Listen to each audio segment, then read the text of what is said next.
घर में काम करने के कुछ आसान से तरीके जिन्हें अपनाते ही आपके बहुत सारे पैसों की बचत होगी और आप अपने लिए बहुत सारा टाइम भी निकाल पाएंगे। Hello, good morning viewers, welcome to back our channel. आज का वीडियो एंड तक देखिएगा। बहुत ही यूनिक से टिप मैं आपको बताने वाली हूँ जो आपकी लाइफ को आसान कर देंगे। पहला यूजफुल टिप बहुत ही ज्यादा काम आने वाला है। हमारे घर में जो टूथपेस्ट होते हैं ना, खाली हो जाने के बाद अक्सर हम इसका यूज नहीं करते हैं। आपने कुछ भी चीज ऐसी लेनी है जिसको आप इस तरीके से इस पे घुमाएंगे जिससे कि इसका जितना भी पेस्ट है वो लास्ट में इकट्ठा हो जाएगा। मैंने चाकू की मदद ली है। आप चाहे तो यहाँ पर पेन वगैरह की भी हेल्प ले सकते हैं, सेफ्टी पिन इनकी भी हेल्प ले सकते हैं, ताकि थोड़ा सा इस पे प्रेशर पड़े और सारा का सारा जितना भी टूथपेस्ट है ना वो एंड में सारा इकट्ठा हो जाए। तो देखिए ये बिल्कुल पापड़ जैसा हो चुका है। जितना भी पेस्ट था वो यहाँ पर एंड में आ चुका है। अब मैं इसे खोलकर आपको दिखाऊंगी। देखने में ऐसा लगेगा कि इसके अंदर कुछ भी टूथपेस्ट नहीं है, ये तो खाली है, बेकार है, क्या ही यूज में आएगा, क्योंकि निकलने के नाम पे बाहर नहीं आता है। तो इसे बाहर कैसे निकालें? आप ले लीजिए सीजर, क्योंकि इसे यूं भी हम डायरेक्ट डस्टबिन में फेंक ही रहे हैं, तो आप इसे इस तरीके से कट कर लीजिए। अब इसकी जो बचे हुए पार्ट है, जो बड़ी है, इसमें आप चाकू वगैरह रख के बाहर टॉयलेट में ले जा सकते हैं। चाकू से किसी तरह से बेक को कोई नुकसान नहीं होगा। ये ट्रिक तो हुआ इसके बचे हुए पैकेट को जुड़ा हुआ। अब आप इसे खोल के देखेंगे, आप देखेंगे इसके अंदर ना काफी सारा टूथपेस्ट है। इसका मैं यूज करके आपको बताऊंगी। जो बेकार टूथपेस्ट समझ के हम फेंक रहे हैं ना, उसके बहुत ज्यादा काम आ सकता है। आपके घर में कुछ ना कुछ इलेक्ट्रॉनिक अप्लायंस जरूर होंगे। चार्जर हो सकता है, या माइक्रोवेव हो सकता है, या इस तरीके से टोस्टर हो सकता है। कुछ भी जो भी इलेक्ट्रॉनिक्स अप्लायंस है उसको क्लीन करने के लिए हम कुछ भी लिक्विड का यूज नहीं कर सकते, क्योंकि ये एक इलेक्ट्रॉनिक अप्लायंस है। थोड़ा बहुत भी अगर लिक्विड या पानी गया तो ये खराब हो सकते हैं। आप ले लीजिए कॉटन या कोई सा भी कॉटन कपड़ा, इसमें थोड़ा सा टूथपेस्ट लीजिए और इसको आप अच्छे से वाइप कीजिएगा। आप देखेंगे जितने भी दाग धब्बे हैं बहुत ही आसानी से वाइप करते ही निकल जाते हैं। अगर नहीं निकल रहा है तो आप यहाँ पे थोड़ा सा सैनिटाइजर ले सकते हैं, हल्का सा इसे गीला कर लीजिएगा, उसके बाद में आप यूज कीजिएगा। एकदम लाइट बोर्ड के स्विच बोर्ड हुए, या ट्यूबलाइट हुई, या बल्ब ही क्यों ना हुआ, एलईडी क्यों ना हुई, एलसीडी जो आपके घर में होगी, टीवी वगैरह, उन सबको क्लीन करने के लिए आप टूथपेस्ट का यूज कर सकते हैं। क्योंकि ये बहुत ज्यादा लिक्विड फॉर्म में नहीं होता है, थोड़ा हार्ड फॉर्म में होता है, इसलिए अच्छे से ये क्लीनिंग का काम करता है, सरफेस के दाग धब्बे हटा देता है। मैंने यहाँ पे कुछ सेकंड के लिए छोड़ा, थोड़ा सा सैनिटाइजर इसके ऊपर लिया और बस वाइप किया, और जितना भी पीला दाग था ना वो सारा का सारा निकल गया है।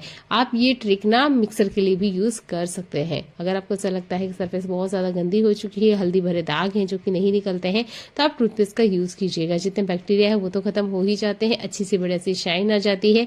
तो यहाँ मैंने अलग से टूथपेस्ट का यूज नहीं किया है, बस बेकार जो खत्म हो चुका था ना उसी में से बचे हुए का ही यूज किया है। हर 15 दिन की गैप में मैं ये काम जरूर करती हूँ। नॉर्मल कपड़े से तो हम वाइप करते ही है, फिर भी जो एक नई सी चमक होती है ना वो इन अप्लायंस के ऊपर नहीं रहती है, तब आप इस टूथपेस्ट का यूज कर सकते हैं। तो बढ़िया से मैंने इसे अच्छे से वाइप कर लिया है। अब मैं एक सॉफ्ट कपड़ा लूंगी और इसे अच्छे से वाइप कर दूंगी। नई सी चमक आ गई है ना? ये कमाल का है, जरूर यूज करके देखिएगा, आपके बहुत सारे पैसों की बचत होने वाली है। आप चाहे तो इनसाइड अंदर की तरफ भी इसे क्लीन कर सकते हैं। इससे पहले भी मैंने टोस्टर से जुड़े हुए काफी सारे हैक बताए हैं, तो एक बार चैनल को जरूर विजिट कीजिएगा, आपके बहुत ज्यादा काम आने वाले हैं। इसे यूज करने से पहले आप एल्यूमिनियम फॉइल पेपर का यूज कीजिएगा, तो कभी भी टोस्टर के ऊपर किसी तरह का खाने पीने की वजह से या किसी भी वजह से कोई दाग धब्बे नहीं आते हैं। अगला यूजफुल हैक मेरा टोकनी से जुड़ा हुआ है। ये जो टोकनी होती है ना, इसमें हम ज्यादातर क्या करते हैं, हमारा जो मेकअप वगैरह का सामान होता है या कुछ भी सामान होता है इसी तरीके से पटक देते हैं, और हम सोचते हैं ठीक से रखने में तो आ ही गया है क्योंकि टोकनी है, पर आप ना इसे और अच्छे तरीके से रख सकते हैं। तो मैंने जैसे तैसे आपको रख के बताया है, और ज्यादातर हम इसी तरीके से रख देते हैं क्योंकि डेली लाइफ में यूज होने वाली चीजें हैं। तो चलिए इसी टोकनी पर आज हम एक काम करने वाले हैं जिससे बहुत अच्छे से सारे के सारे रखने में आ जाएंगे, और हो सकता है इससे ज्यादा चीजें भी इसके अंदर आ जाए। तरीका बहुत ही आसान सा है, जरूर अपना के देखिएगा। तो ये जो सीख वाली झाड़ू होती है ना, उसकी डंडी है मेरे पास। आपके पास कुछ और है या किसी और तरह की डंडी वगैरह है जो कि पतली हो, इसके अंदर से निकल जाए, उसका यूज कीजिएगा। मेरे पास फिलहाल में यही था तो मैं इसी का ही यूज करके दिखा रही हूँ। तो आप देखेंगे जो टोकनी वगैरह होती है ना, इसमें बढ़िया से इस तरीके से छेद वगैरह होता है ताकि अच्छे से इसमें हवा पास होती रहे। ज्यादातर तो हम इसे सब्जियों के लिए यूज करते हैं, पर इस टोकरी को मैंने स्पेशल खरीदा था इस तरीके के छोटे मोटे जो प्रोडक्ट है ना इन्हें रखने के लिए। तो मैंने इसमें 3 से 4 तीली कुछ इस तरीके से इंसर्ट करी है। आप चाहे तो कम ज्यादा कर सकते हैं, डिपेंड करता है कि आप जो भी प्रोडक्ट इसके अंदर डालने वाले हैं वो कितनी बड़ी साइज का है। तो मैंने यहाँ पर 4 इस तरीके से लकड़ियों को डाला और 4 इस तरीके से स्क्वायर फॉर्म में इसको बना के रेडी किया। जब मैंने इसके अंदर ये प्रोडक्ट फिट करने की कोशिश की तो नहीं आ रहे थे, तो 1, 2, तीली या जो बोल सकते हैं लकड़ी वो मैंने निकाली भी है। तो आप अपने सामान की साइज के अकॉर्डिंग इसे घटा बढ़ा सकते हैं। अच्छे से इस तरीके से इंसर्ट कर दीजिएगा। अब आप देखेंगे यहाँ पर कुछ लकड़ियों की साइज बड़ी है, किसी की छोटी है, तो आप इसे ना अपने हिसाब से कट कर लीजिएगा। ये स्टेबल रहे इसके लिए मैंने रबड़ का यूज किया है, ताकि ये बार बार खिसके नहीं, क्योंकि बार बार हम इसका यूज करेंगे, दिन में 10 बार तो टच करना होता ही है। तो इस तरीके से अगर बना रहे हैं तो ये अच्छे से सेफ और सिक्योर भी होना चाहिए, ताकि बाद में हमें किस तरह की कोई दिक्कत ना आए। तो ये रबड़ हम लेडीजों के पास जरूर होते हैं, इसका यूज करना है, कुछ इस तरीके से इसके ऊपर लगा देना है। और लकड़ियों की साइज को मैंने अपने हाथों से ही इस तरीके से कट कर लिया। आपके पास कटर वगैरह है तो उसका यूज कीजिएगा और इन्हें छोटा बड़ा अपनी साइज के अकॉर्डिंग कर लीजिएगा। बहुत ही कमाल आने वाला ये हैक है, क्योंकि इस तरह की टोकनी का यूज हम हमारे घर में बहुत ज्यादा करते हैं। आप चाहे तो इसे सब्जियों वगैरह के लिए भी यूज कर सकते हैं, वहां पे भी ये बहुत अच्छे से काम करता है। चलिए इसे पलट के हम दिखाते हैं। तो ये देखिए कितने सारे सेक्शन बनके रेडी हो चुके हैं। फ्री का जुगाड़ है, जरूर करके देखिएगा। बहुत ही आसान सी ट्रिक है, मुझे काफी अच्छा लगा। और देखिए इसमें अभी भी ना काफी सारी जगह है, और भी चीजें इसके अंदर रखी जा सकती है। मेरे पास फिलहाल में इतना ही सामान है, तो मैं इतना ही रख के आपको दिखा रही हूँ। उम्मीद करती हूँ ये हैक आपको पसंद आया होगा, और एक बार तो जरूर ट्राई आउट करके देखिएगा। फ्री का जुगाड़ है, करना भी आसान है। अगला इस वाला हैक मेरा किचन से जुड़ा हुआ है। हमारे किचन में ना हल्दी होती है, अदरक होता है, ये कुछ मसाले ऐसे होते हैं जो हमें हमारे किचन में जरूरी भी होते हैं। पर जब हम इन्हें गर्मियों के मौसम में रखने की कोशिश करते हैं बाहर या फ्रिज के अंदर, ये सड़ने गलने लग जाते हैं। फ्रिज में इसमें सड़न या गलन लगने लग जाती है, और अगर इसे फ्रिज के बाहर रखें तो गर्मी की वजह से ये सूखने लग जाते हैं। तो गर्मियों में से टोकनी में तो हम नहीं रख सकते, क्योंकि ये सूखना स्टार्ट हो जाती है। क्योंकि ये चीजें जमीन के अंदर से निकली हुई होती है, तो इन्हें इतनी ठंडक की जरूरत होती है कि ये लॉन्ग टाइम तक चलने के लिए जमीन के अंदर जितनी ठंडक होती है उतनी ही चाहिए। ज्यादा अगर फ्रिज में रख देंगे हम इसे तो भी ये खराब हो जाते हैं।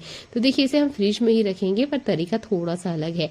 आप ले लीजिए टिश्यू पेपर या कोई सा भी नॉर्मल कॉटन कपड़ा, उसके अंदर डाल दीजिए 1 चम्मच भर के नमक, और इसकी ना हमें एक छोटी सी पोटली बनानी है।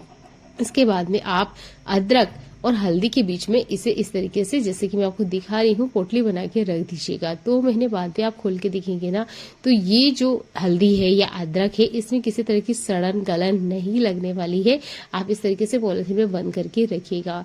ये लगभग 2 केजी हल्दी थी, 3 महीने से मैं इसे चला रही हूँ, और अगले 1 महीने ये और चलने वाली है।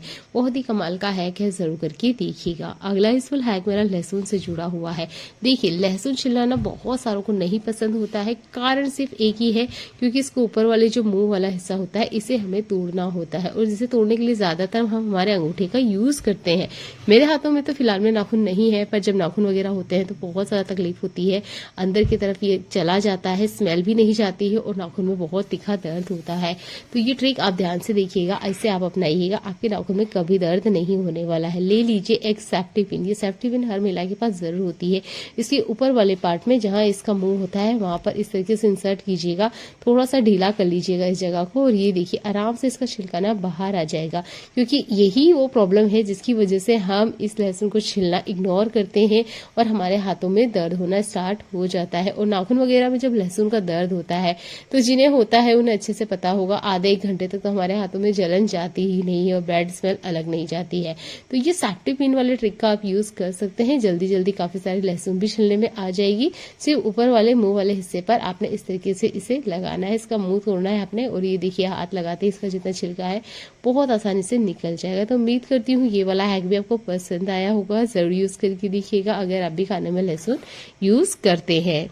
सिंक एरिया को हम कितना ही क्लीन क्यों ना कर लें, उसके बाद भी इसमें दाग धब्बे रह जाते हैं। कारण है जो कि बहुत बड़ा है, वो है हार्ड वाटर का आना। बहुत सारे एरिया में ना हार्ड वाटर आता है, जिसकी वजह से सिंक एरिया को हम अगर दिन में एक बार क्लीन करते भी अच्छे से, उसके बाद भी दाग रह जाते हैं। कारण है देखिए ये पानी के दाग है।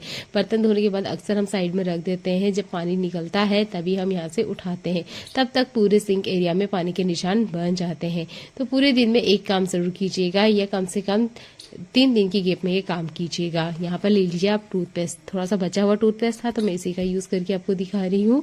तो यहाँ पर मैं इसी कैप को बंद कर रही हूँ। आप चाहे तो किसी बर्तन वगैरह में से ट्रांसफर कर लीजिएगा, मैं डायरेक्ट इसी में ही करके आपको दिखा रही हूँ। मैंने लिया है खाने वाला नॉर्मल नमक, जो कि हम खाने में यूज करते हैं। जितना आप टूथपेस्ट है उतना आप नमक ले लीजिएगा, थोड़ा सा पानी ऐड कीजिएगा। अगर बहुत ज्यादा स्टैन है या यहाँ पर जंग के निशान है, तब आप पानी की बजाय विनेगर का यूज कीजिएगा, ठीक है। मेरे जो किचन सिंक है इस पे सिर्फ पानी के दाग धब्बे हैं, इसलिए मैंने नॉर्मल पानी का ही यूज किया है। अगर जंग का निशान है तो आपको विनेगर जरूर यूज करना है। इसके बाद में आप हल्के हाथों से स्क्रबिंग कीजिएगा। नमक इसके जितने भी दाग धब्बे वो हटा देगा और जो सिंक की शाइन है वो खत्म हो चुकी है, उसके लिए कोलगेट अपना काम करेगा ही। तो उम्मीद करती हूँ ये वाला हैक भी आपको बहुत ज्यादा पसंद आया होगा। जब कोई आपके घर में गेस्ट वगैरह आ रहे हो ना, तो हम जरूर किचन सिंक एरिया को या पूरे किचन को ही अच्छे से क्लीन करते हैं, क्योंकि बहुत सारे रिलेटिव्स ऐसे होते हैं वो हमारे किचन में ना हेल्प करने आ जाते हैं। तब इस तरीके से जब दाग धब्बे देखने में आते हैं तो बिल्कुल भी अच्छा नहीं लगता है। तो हमारे घर को तो हम रेडी करते हैं गेस्ट के लिए, इसी तरीके से आप किचन को भी अच्छे से रेडी कर सकते हैं। एक दाग धब्बा देखने को नहीं मिलेगा और ये देखने में सच्ची में बहुत ज्यादा अच्छा लगता है। छोटे छोटे हैक है पर ये बहुत ही बड़ा काम करते हैं और आपके घर की क्लीनिंग में मदद करते हैं। तो उम्मीद करती हूँ आज के हैक आपको पसंद आए होंगे। पसंद आया है तो वीडियो को लाइक कर दीजिएगा। चैनल पे पहली बार आया तो चैनल को सब्सक्राइब कर लीजिएगा। ऐसी यूजफुल वीडियो मैं आपके लिए लेकर आती रहती हूँ। देखने के लिए बहुत सारा आपका धन्यवाद।